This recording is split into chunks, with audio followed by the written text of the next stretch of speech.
Hello दोस्तों, आज हम लोग हल करेंगे यूपी ट्रिपल एस सी पेट का प्रैक्टिस सेट नंबर 2 जो अंकित भाटी सर का है।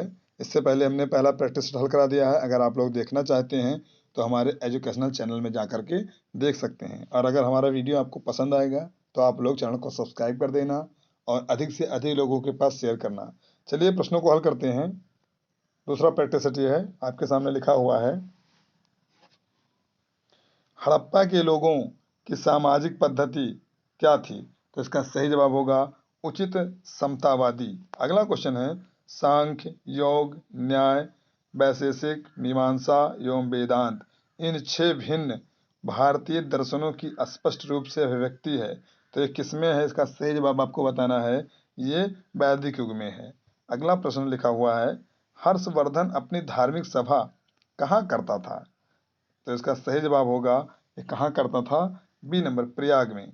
अगला क्वेश्चन है, कुतुब मीनार का कार्य किसने पूरा कराया था? तो इसका सही जवाब होगा सी नंबर, इल्तुतमिश ने पूरा करवाया था। और इसका अगला क्वेश्चन देखते हैं,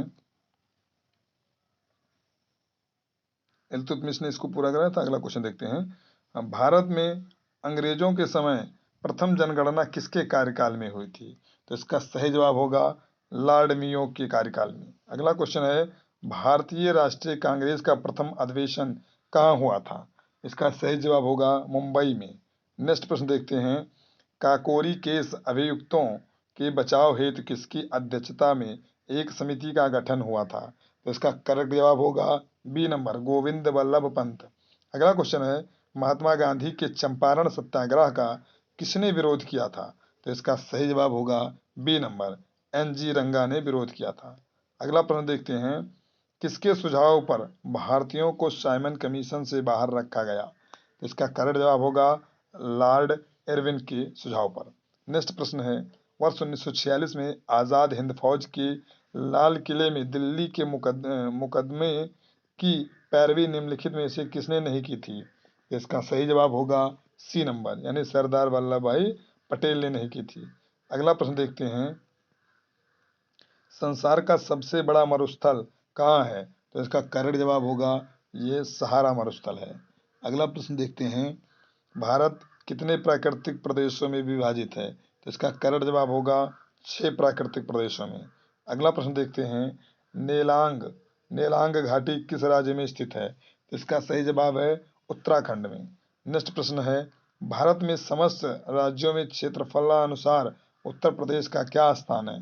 तो उत्तर प्रदेश का चौथा स्थान है। अगला क्वेश्चन देखते हैं, मानसून शब्द की व्युत्पत्ति किस भाषा से हुई है? तो इसका करेक्ट जवाब है अरबी भाषा से लिया गया मानसून। अगला क्वेश्चन है, वैश्वीकरण का क्या अर्थ है? तो इसका करेक्ट जवाब होगा घरेलू अर्थव्यवस्था का वैश्विक अर्थव्यवस्था के साथ एकीकरण। अगला प्रश्न देखते हैं, प्रछन्न बेरोजगारी का अर्थ है। तो प्रछन्न बेरोजगारी का अर्थ क्या होता है? आवश्यकता से अधिक लोगों का कार्यरत होना।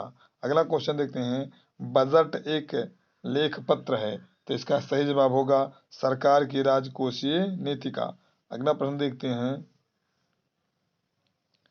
निम्नलिखित में से कौन सा एक संविधानेतर संस्थान है? तो उसका सही जवाब है नीति आयोग। नेक्स्ट प्रश्न है, आर एन मल्होत्रा कमेटी संबंधित है। तो किससे संबंधित है? बीमा क्षेत्र से। नेक्स्ट प्रश्न देखते हैं, प्रस्तावना का वह प्रावधान है प्रस्तावना का वह प्रावधान है जो सभी वयस्क नागरिकों को मतदान का अधिकार प्रदान करता है। तो क्या कहलाता है? इसका करेक्ट जवाब होगा प्रजातंत्र। अगला क्वेश्चन है, भारतीय संविधान में समवर्ती सूची की अवधारणा ली गई है। तो ये कहाँ से ली गई है? ऑस्ट्रेलिया से ली गई है। अगला प्रश्न है, संविधान के किस भाग में संविधान संशोधन की प्रक्रिया उल्लेख है? तो इसका करेक्ट जवाब होगा सी नंबर, यानी भाग 20 में। अगला क्वेश्चन है, भारतीय संविधान के किस अनुच्छेद में प्रेस की स्वतंत्रता दी गई है? तो इसका सही जवाब है डी नंबर, अनुच्छेद 19 के फर्स्ट में। नेक्स्ट प्रश्न है, निम्न में से कौन सा कार्य कलेक्टर का नहीं है? तो देखिए इसमें से कौन सा कार्य कलेक्टर का नहीं है? इसमें से आयकर का एकत्रीकरण एक कलेक्टर का कार्य नहीं है, बाकी ये तीनों कार्य कलेक्टर के हैं। अगला क्वेश्चन है, ट्रांजिस्टर बनाने के लिए सर्वाधिक प्रयुक्त पदार्थ है। तो कौन सा ज्यादा प्रयोग किया जाता है? सिलिकॉन। नेक्स्ट प्रश्न देखते हैं, निम्न में से कौन सुमेलित नहीं है? तो आपको बताना है इसमें से कौन सा सुमेलित नहीं है। करेक्ट जवाब देखना है कौन सा होगा, सी नंबर, यानी आइसो हेलाइन, ये बर्फ वर्षा से सुमेलित नहीं है। अगला क्वेश्चन है आइसो हेलाइन, ठीक है। अगला क्वेश्चन है एक बायोगैस संयंत्र में निम्न में से कौन सी प्रक्रिया होती है? इसका करेक्ट जवाब है ए नंबर, किंडवन। नेक्स्ट प्रश्न देखते हैं,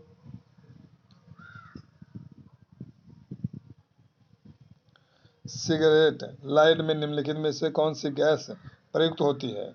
इसका करेक्ट जवाब है ए नंबर, ब्यूटेन। नेक्स्ट प्रश्न है आनुवांशिकता की इकाई है, तो आनुवांशिकता की इकाई क्या है? ये है जीन। चलिए नेक्स्ट प्रश्न देखते हैं,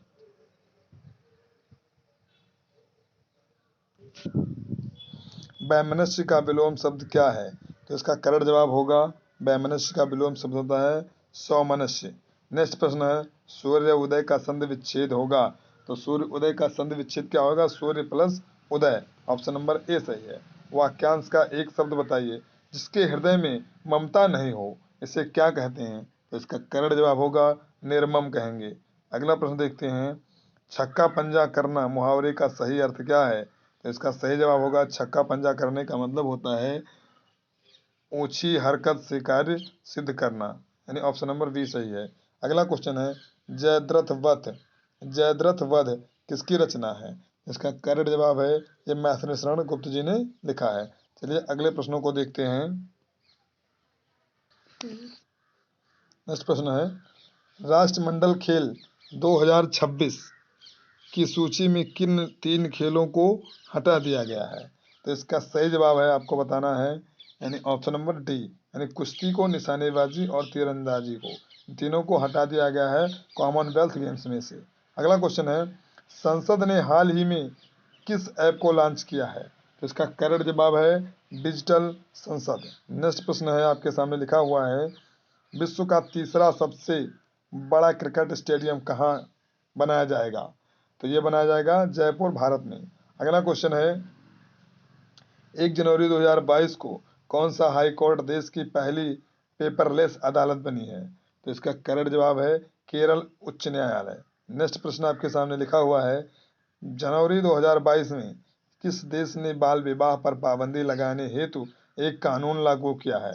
तो इसका सही जवाब है यानी फिलीपींस ने। अगला क्वेश्चन है हाल ही में बैंक ऑफ बड़ौदा ने किसे अपना ब्रांड एम्बेसडर बनाया है? तो किसे बनाया है? ये सैफाली वर्मा को। अगला क्वेश्चन देखते हैं हाल ही में रूस यूक्रेन युद्ध दौरान रूस यूक्रेन युद्ध के दौरान भारत सरकार ने यूक्रेन से भारतीय नागरिकों को निकालने हेतु कौन सा मिशन शुरू किया है? तो इसका करेक्ट जवाब होगा आपका डी नंबर, ऑपरेशन गंगा। अगला क्वेश्चन है हाल ही में भारतीय नौसेना ने किस देश की नौसेना के साथ अरब सागर में पैसेजेक्स किया है? तो इसका सही जवाब होगा आपका सी नंबर, रूस। अगला क्वेश्चन है the little book of Joy नामक पुस्तक के लेखक कौन है? तो कौन है इसके लेखक? यानी दलाई लामा और डेसमंड, एक मिनट, हाँ, दूसरा बी नंबर यानी डेसमंड टुटू, यानी दोनों इसमें सही है। ऑप्शन नंबर सी सही है इसका। हाँ, अगला क्वेश्चन देखते हैं पहला लता दीनानाथ मंगेशकर पुरस्कार से किसे सम्मानित किया गया है? तो किसे सम्मानित किया गया है? ये नरेंद्र मोदी जी को। अगला क्वेश्चन है वाटर लिली भारत की किस पड़ोसी देश का राष्ट्रीय चिन्ह है? तो इसका करेक्ट जवाब होगा बांग्लादेश का।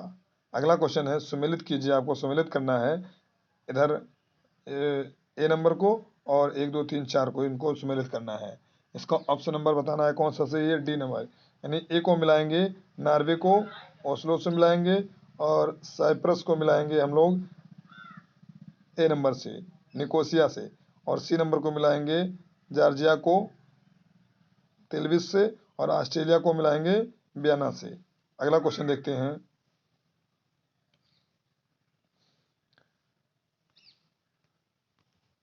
अगला क्वेश्चन है निम्नलिखित में से किसे राष्ट्रपति पद के लिए निर्विरोध निर्वाचित किया गया था? तो किसे निर्वाचित किया गया था? नीलम संजीव रेड्डी को। अगला क्वेश्चन है पहला राष्ट्रीय पंचायत राज दिवस किसके द्वारा घोषित किया गया था? इसका सही जवाब है डॉक्टर मनमोहन सिंह के द्वारा। अगला क्वेश्चन है संयुक्त राष्ट्र का मुख्यालय कहाँ स्थित है? तो इसका सही जवाब है न्यूयॉर्क में। अगला प्रश्न देखते हैं, गोल गुंबद भारत के किस राज्य में है?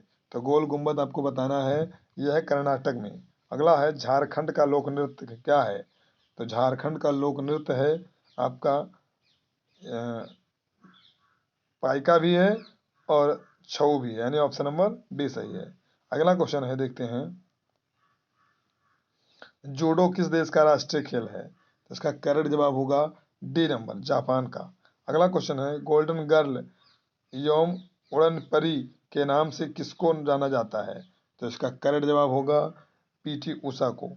नेक्स्ट प्रश्न आपके सामने लिखा हुआ, बताइए जलवायु परिवर्तन से संबंधित स्टॉकहोम सम्मेलन आयोजित किया गया था। तो कब आयोजित किया गया था? इसका करेक्ट जवाब होगा 1972 में। चलिए अगला पैसेज देखते हैं, इसको पैसेज पढ़ने के बाद इसका जवाब दिया जाएगा। तो आप लोग पढ़िए, पैसेज को ध्यान से पढ़िएगा। आवश्यकता इस बात की है कि हमारी शिक्षा का माध्यम भारतीय भाषा हो, जिससे राष्ट्र के हृदय मन प्राण के सूक्ष्मतम और गंभीरतम संवेदन मुखरित हो, और हमारा पाठ्यक्रम यूरोप तथा अमेरिका के पाठ्यक्रम पर आधारित न होकर हमारी अपनी सांस्कृतिक परंपराओं एवं आवश्यकताओं का प्रतिनिधित्व करे। भारतीय भाषाओं, भारतीय इतिहास, भारतीय दर्शन, भारतीय धर्म और भारतीय समाजशास्त्र को हम सर्वोपरि स्थान दें। उन्हें अपने शिक्षा क्रम में गौण स्थान देकर या शिक्षित जन को उनसे वंचित रखकर अपने राष्ट्रीय संस्कृति में एक महान रिक्त को जन्म दिया, जो नई पीढ़ी की भीतर से खोखला कर रहा है। हम राष्ट्रीय परंपरा से ही नहीं, सामयिक जीवन प्रवाह से भी दूर जा पड़े हैं। विदेशी पश्चिमी चश्मों के भीतर से देखने पर अपने घर के प्राणी भी वह बेपहचाने और अजीब से लगने लगे हैं। शिक्षित जन और सामान्य जनता के बीच की खाई बढ़ती है गई, और विश्व संस्कृति के दावेदार होने का दावा करते हुए भी हम अपने घर में ही बामन बनकर रह गए हैं। इस स्थिति को हास्यास्पद ही कहा जा सकता है। चलिए प्रश्नों को हल करते हैं। पहला प्रश्न लिखा हुआ है, हमारी शिक्षा का माध्यम भारतीय भाषा इसलिए होना चाहिए क्योंकि उसमें, ऑप्शन नंबर मिलाना है चारों में से कौन सा है, क्योंकि उसमें भारतीय मानस का स्पंदन ध्वनित होता है। अगला क्वेश्चन देखते हैं, हमारी शिक्षा में ऐसे पाठ्यक्रम की आवश्यकता है जिसमें भारतीय संस्कृत परंपरा का प्रतिनिधित्व हो, यानी ऑप्शन नंबर बी सही है। अगला क्वेश्चन देखते हैं, लिखा हुआ है उपर्युक्त गद्यांश का सर्वाधिक उपयुक्त शीर्षक कौन सा है? तो इसका उपयुक्त शीर्षक होगा हमारी शिक्षा माध्यम और पाठ्यक्रम। अगला क्वेश्चन देखते हैं, शिक्षित जन और सामान्य जनता में निरंतर अंतर बढ़ने का कारण है कि हम, अब आपको बताना इसमें से कौन सा सही है, कि हम विदेशी चश्मे लगाकर अपने लोगों को देखते हैं। अगला क्वेश्चन देखते हैं, लिखा हुआ है हमें राष्ट्रीय संस्कृत परंपरा के साथ साथ जोड़ना चाहिए। क्यों जोड़ना चाहिए? इसका कारण है सामयिक जीवन प्रवाह से। अगला क्वेश्चन देखते हैं, एक गद्यांश से इसको पढ़ेंगे, उसके बाद इसका जवाब दिया जाएगा। शिक्षा को वैज्ञानिक और प्राविधिक मूलाधार देकर हमने जहां भौतिक परिवेश को पूर्णतः परिवर्तित कर दिया है और जीवन को अप्रत्याशित गतिशीलता दे दी है, वहां साहित्य, कला, धर्म और दर्शन को अपनी चेतना से बहिष्कृत कर मानव विकास को एकांगी बना दिया गया है। पिछली शताब्दी में विकास के सूत्र प्रकृति के हाथ से निकलकर मनुष्य के हाथ में पहुंच गए हैं, विज्ञान के हाथ में पहुंच गए हैं, और इस बंद गली में पहुंचने का अर्थ मानव जाति का नाश भी हो सकता है। इसलिए नैतिक और आत्मिक मूल्यों के साथ साथ विकसित करने की आवश्यकता है, जिससे विज्ञान हमारे लिए भस्मासुर का हाथ न बन जाए। व्यक्ति के क्षुद्रता, यदि राष्ट्र की क्षुद्रता बन जाती है तो विज्ञान भस्मासुर बन जाता है। इस सत्य को प्रत्येक क्षण सामने रखकर ही अणु विस्फोट को मानव प्रेम और लोकहित की मर्यादा दे सकेंगे। अपरिसीम भौतिक शक्तियों का स्वामी मानव आज अपने व्यक्तित्व के प्रति आस्थावान नहीं है और प्रत्येक क्षण अपने अस्तित्व के संबंध में शंकाग्रस्त है। अगला देखिए, क्वेश्चन को हल करते हैं। लिखा हुआ है क्वेश्चन आपके सामने, आज का मानव अपने व्यक्तित्व और अस्तित्व के प्रति इसलिए शंकालु है क्योंकि वह विज्ञान की विध्वंसक शक्तियों से भयभीत है। अगला प्रश्न देखते हैं, हमारी विज्ञानार्जित शिक्षा की सर्वाधिक महत्वपूर्ण देन है, तो क्या देन है? इसका करेक्ट जवाब होगा सी नंबर, जीवन का अपरिसीम भौतिक स्वरूप। अगला प्रश्न लिखा हुआ है, मानव जीवन को भस्मासुर बनने से कैसे रोका जा सकता है? तो ये कैसे रोका जा सकता है? इसका करेक्ट जवाब होगा डी नंबर, नैतिक आत्मिक मूल्यों को विकसित करके, यानी ऑप्शन नंबर डी सही है। नेक्स्ट प्रश्न लिखा हुआ है, आधुनिक मानव विकास को सर्वांगीण नहीं कहा जा सकता है, क्योंकि इसका करेक्ट जवाब होगा ए नंबर, क्योंकि साहित्य, धर्म, कला आदि मानव चेतना से निर्वासित हैं। अगला प्रश्न लिखा हुआ है, अणु विस्फोट को मानवतावाद की मर्यादा देना तभी संभव है जब व्यक्ति की क्षुद्रता को राष्ट्र की क्षुद्रता न बनने दिया जाए, यानी ऑप्शन नंबर सी सही है। चलिए, इस वीडियो में इतना ही। अगले वीडियो में मिलेंगे अगले प्रैक्टिस सेट के साथ। अगर हमारा वीडियो आप लोगों को पसंद आया हो तो आप लोग चैनल को लाइक, शेयर और सब्सक्राइब जरूर कीजिएगा। तब तक के लिए धन्यवाद।